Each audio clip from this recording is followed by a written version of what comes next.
Henry Mintzberg is a professor at McGill University. He writes a lot about change and management, and he tells a story in his book called Management, It's Not What You Think. Can you tell me what this is?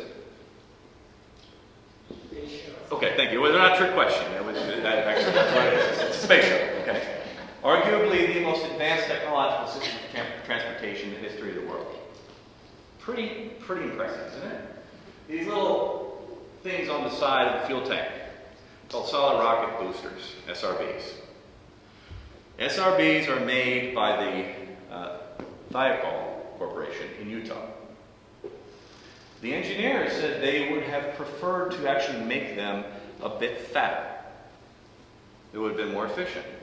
But they couldn't do that because to get the SRBs from where they're made in Utah to Florida where they are used, there may be a major geographical feature in between. What is it? The what? The Rocky Mountains, maybe? Yeah, there's a pretty big geographical feature in between. And the most efficient way to transport these is via flatbed on a train. The flatbeds have to go through tunnels. Now, the tunnels are built just slightly wider than the train tracks. The standard U.S. gauge for railroad is 4 feet 8.5 inches. Now, that is a particularly unique measure, wouldn't you say? 4 feet 8.5 inches. Why are the standard U.S. railroad gauges 4 feet 8.5 inches? Anyone?